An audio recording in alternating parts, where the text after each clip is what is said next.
El AK-47 fue inventado por Mikhail Kalashnikov. Este mito nació de la propaganda soviética de la Guerra Fría, que necesitaba un héroe nacional, un simple sargento autodidacta que había creado la mejor arma del mundo. Esta imagen encajaba perfectamente en el relato ideológico. En Occidente, la versión de una autoría alemana se retomó en los años 1970, cuando una revista alemana especializada en armas, la Deutsches Waffenjournal, comparó por primera vez el AK-47 con el Sturmgewehr 44, señalando su parecido externo. En realidad, el AK-47 es el resultado del trabajo de al menos 3 personas y un proyecto competidor. El ingeniero Alexander Zaitsev, asignado a Kalashnikov en la fábrica de Kobrov, llevó a cabo una revisión radical del prototipo inicial, el AK-46. Sustituyó el pistón de gas de 2 posiciones por uno de carrera larga, integrado con el portacerrojo, y fusionó el selector de tiro y el seguro en una sola palanca. El comandante Vasily Deikin, que seguía el proyecto en representación de la Dirección General de Artillería, actuó como mentor y coautor de las soluciones técnicas. Un competidor también desempeñó un papel decisivo, el ingeniero Alexei Bulkin, con su fusil AB-46. Tras las pruebas finales realizadas en enero de 1948, la comisión constató que el AB-46 superaba al AK en precisión, pero era inferior en fiabilidad. Varios componentes diseñados por Bulkin se incorporaron directamente en la versión final del arma de Kalashnikov. Hugo Schmeisser, el diseñador del Sturmgewehr 44, se encontraba en esa época a casi 1000 kilómetros de distancia, en Izhevsk, mientras que el AK se desarrollaba en Kobrov. Un documento oficial de la fábrica lo describía así: por falta de formación técnica, era incapaz de realizar cualquier trabajo y no había aportado ninguna utilidad durante su estancia allí. En el monumento dedicado a Kalashnikov en Moscú, inaugurado en 2017, el escultor colocó por error un esquema de desmontaje del Sturmgewehr 44. El error fue detectado por el historiador Yuri Pacholok. El bajorrelieve tuvo que ser desmontado y rehecho. El Tigre era el mejor tanque de la Segunda Guerra Mundial. Esta imagen fue moldeada por la propaganda militar alemana, que exageraba deliberadamente los éxitos de la máquina para levantar la moral de las tropas. Las memorias de posguerra de las tripulaciones supervivientes y décadas de películas de Hollywood consolidaron después esta reputación. El mariscal británico Bernard Montgomery prohibió en 1944 cualquier mención de las cualidades de combate del Tigre en la prensa militar aliada. Tan fuerte era el efecto psicológico sobre las tropas aliadas. En realidad, el debut en combate del Tigre, ocurrido en el otoño de 1942 cerca de Miga, al sureste de Leningrado, resultó ser un desastre. El jefe del 52º Batallón de Tanques Pesados, el comandante Richard Marker, había advertido de antemano a sus superiores.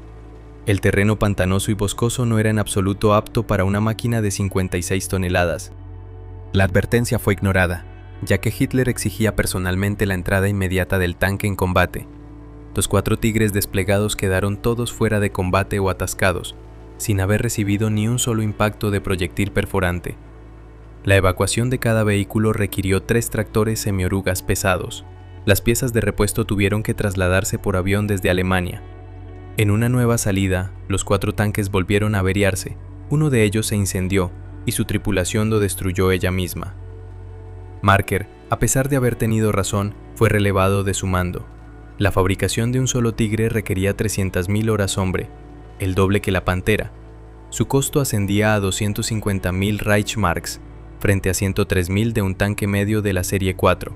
En 2 años de producción, de agosto de 1942 a agosto de 1944, Alemania produjo 1.347 unidades. En el mismo periodo, la Unión Soviética produjo más de 50.000 tanques de todo tipo. El nombre Tigre se lo dio al tanque Ferdinand Porsche, el ingeniero cuyo proyecto competidor había perdido el concurso frente a la firma Henschel, entre otras razones porque la transmisión eléctrica de Porsche requería grandes cantidades de cobre, un recurso crónicamente escaso en Alemania. El Sherman era un ataúd ambulante. El menor impacto bastaba para convertirlo en una antorcha. Esta imagen surgió de las memorias de posguerra y las películas de Hollywood. Se reforzó con la afirmación de que las tripulaciones aliadas apodaban al Sherman el Ronson, por la marca de encendedores cuyo eslogan prometía encenderse a la primera. Libros, documentales y la película Patton, estrenada en 1970, difundieron esta versión durante décadas.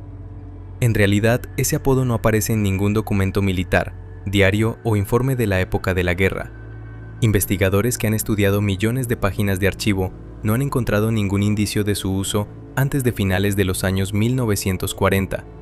La propia expresión de encenderse a la primera solo apareció en la publicidad de la marca Ronson en los años 1950, varios años después del final del conflicto. En cuanto a la inflamabilidad, las primeras versiones del Sherman sí tenían un problema. Los proyectiles se almacenaban en los esponzones a los lados del casco y se incendiaban al ser perforados. Sin embargo, la causa no eran los motores de gasolina, ya que los tanques alemanes, incluidos el Tigre y la Pantera, también funcionaban con gasolina. La verdadera causa era un almacenamiento inadecuado de la munición. En 1944, los ingenieros estadounidenses implementaron un sistema de almacenamiento húmedo. Los proyectiles se trasladaron al piso del casco y se rodearon de camisas llenas de agua. La probabilidad de incendio en caso de impacto cayó entonces al 15%. En total se fabricaron 49.324 Sherman en 11 fábricas, una cifra superior a la de cualquier otro tanque estadounidense en la historia. El único Sherman Ronson oficial existió realmente. Era una versión equipada con lanzallamas, y fue precisamente esa la que incendiaba al enemigo. El Gustavo Pesado era el cañón de artillería más poderoso de la historia. Esta imagen fue construida por la propaganda militar alemana, que difundía activamente fotografías y noticieros del cañón para demostrar la superioridad técnica de Alemania. Los documentales de posguerra y los manuales técnicos militares mantuvieron después la reputación del Gustavo como cumbre de la ingeniería. En realidad, este cañón, con un costo de 10 millones de Reichsmarks, había sido construido para destruir las fortificaciones de la línea Maginot y llegó demasiado tarde. Cuando por fin estuvo listo, a finales de 1941, las tropas alemanas ya habían rodeado la línea por Bélgica, sin haber disparado un solo tiro contra ella.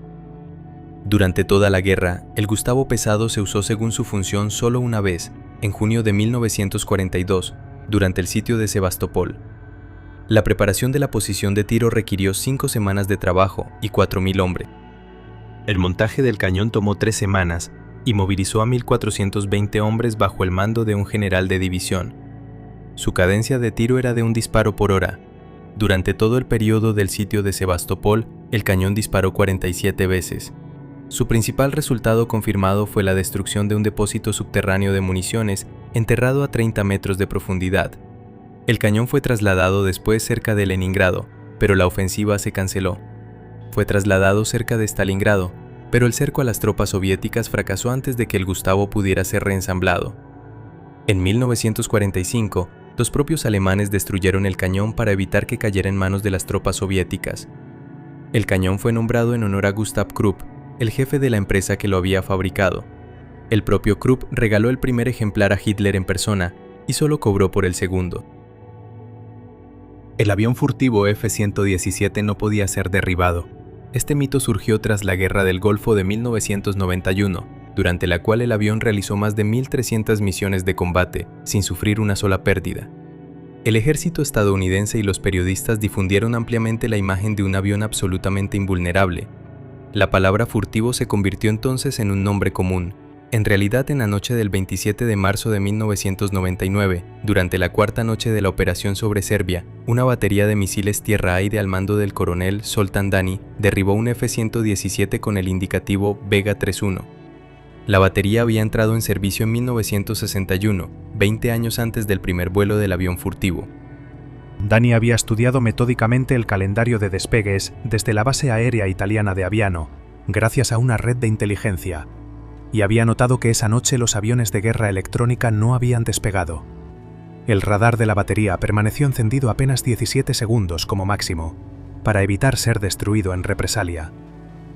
El objetivo fue bloqueado a una distancia de unos 13 kilómetros.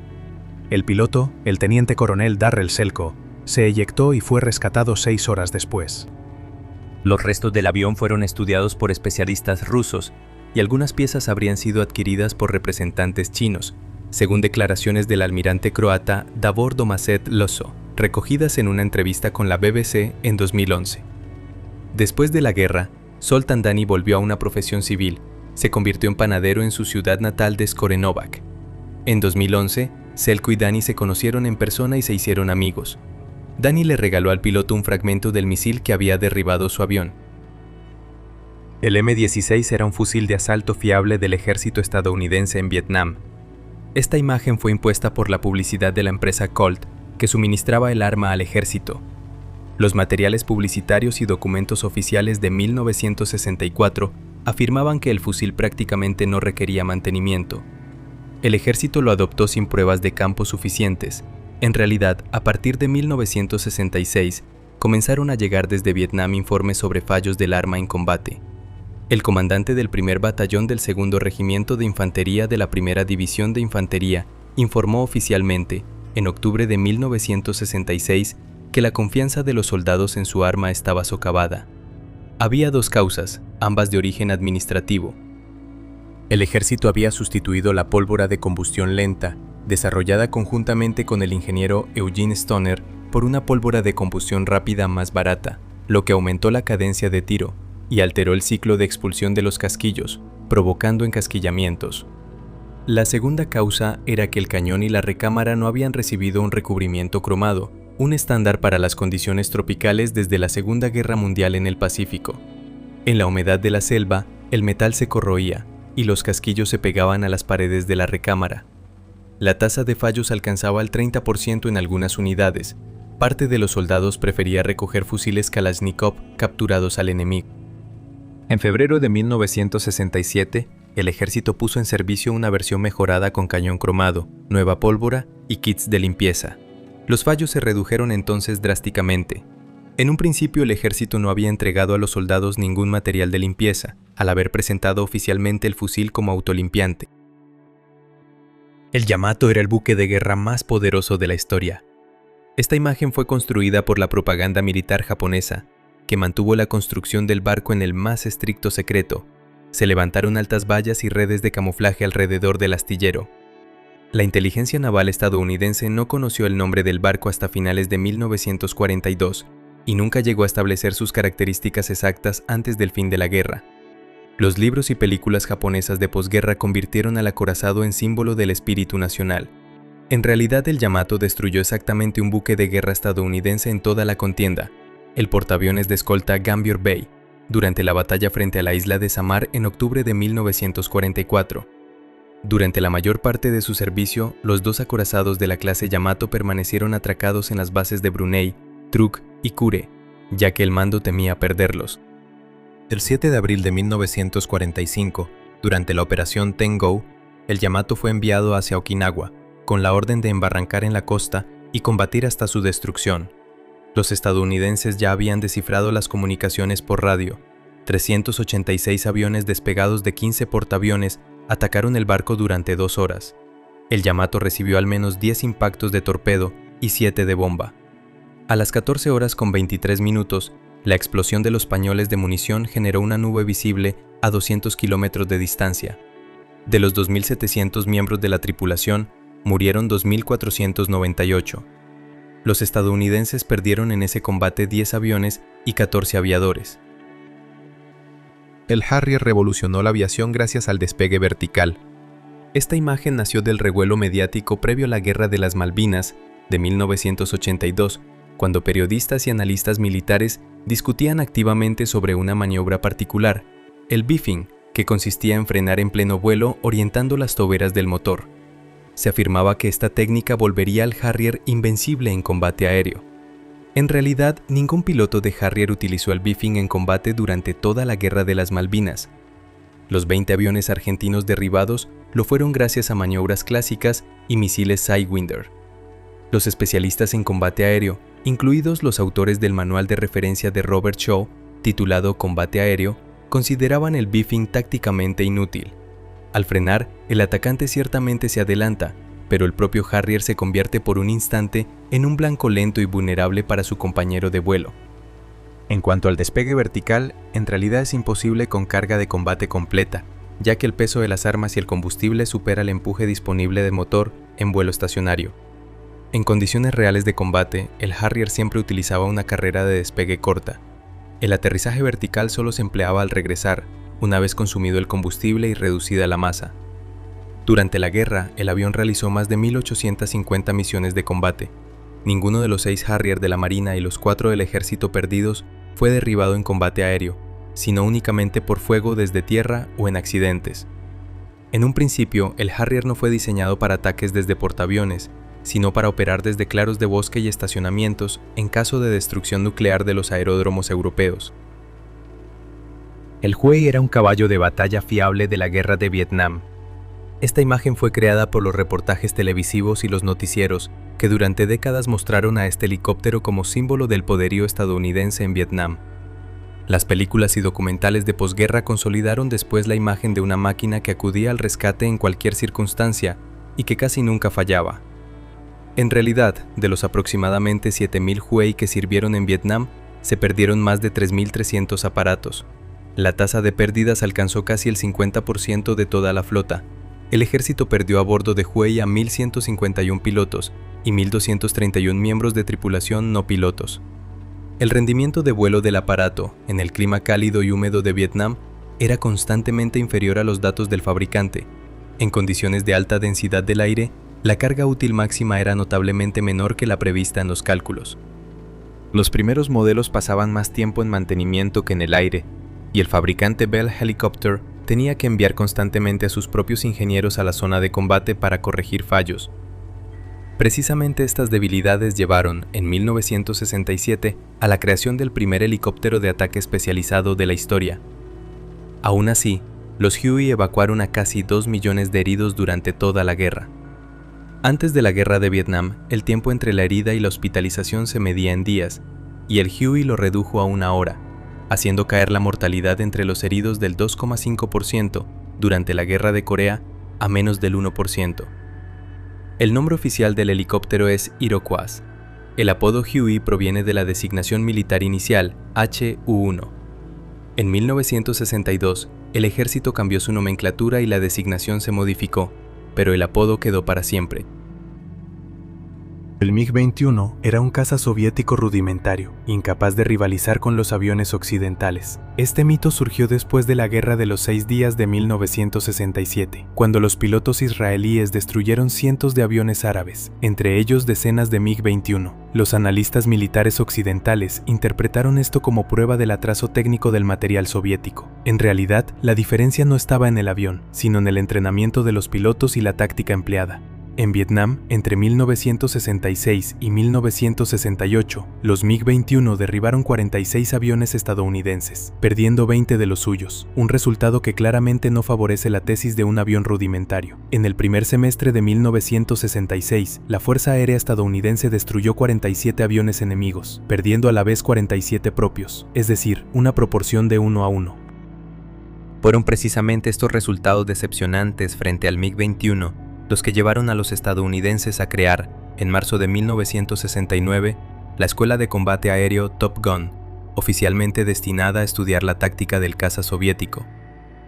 En 1971, durante la Guerra de Independencia de Bangladesh, los MiG-21 indios derribaron varios Starfighter F-104 pakistaníes, destruyendo en combate aéreo a un competidor estadounidense en teoría superior. A lo largo de toda su carrera, el MiG-21 logró alrededor de 240 victorias aéreas confirmadas. Se construyeron más de 11.000 unidades de este avión, más que cualquier otro caza supersónico de la historia. Más de 60 países utilizaron el MiG-21. India retiró sus últimos aparatos del servicio en agosto de 2025, 62 años después de su entrada en servicio. El tanque Abrams era una máquina invencible, imposible de destruir. Esta imagen surgió tras la Guerra del Golfo de 1991.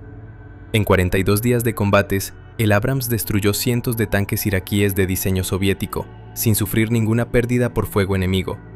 Los funcionarios estadounidenses y los periodistas militares difundieron ampliamente la imagen de una máquina absolutamente invulnerable. En realidad, en 1991, 23 Abrams quedaron fuera de combate, 9 de ellos por fuego amigo. Ninguno fue destruido por un impacto directo del enemigo. Pero en 2003, durante la ocupación de Irak, la situación cambió. Para marzo de 2005, unos 80 Abrams habían quedado fuera de combate por fuego enemigo. 63 fueron enviados a reparación a Estados Unidos y 17 se declararon irreparables. Los soldados iraquíes habían aprendido a atacar el tanque por la retaguardia y desde arriba con lanzacohetes antitanque portátiles, además de incendiarlo apuntando a los depósitos de combustible fijados en el exterior de la torreta. Bombas artesanales de gran potencia colocadas en las carreteras volcaban el tanque o lo inmovilizaban al destruir su tren de rodaje.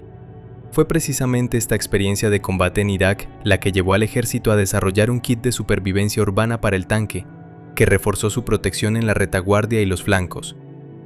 En 1991, las tripulaciones de tanques iraquíes no habían disparado un solo tiro de combate durante el año previo a la guerra, debido a las sanciones internacionales. Una tripulación plenamente operativa con material soviético frente al Abrams no es la batalla que tuvo lugar en el Golfo. El avión de reconocimiento Blackbird nunca fue un blanco para los misiles, simplemente era imposible de alcanzar. Esta imagen nació de los materiales promocionales de la Fuerza Aérea estadounidense, que presentaban al avión como absolutamente inalcanzable.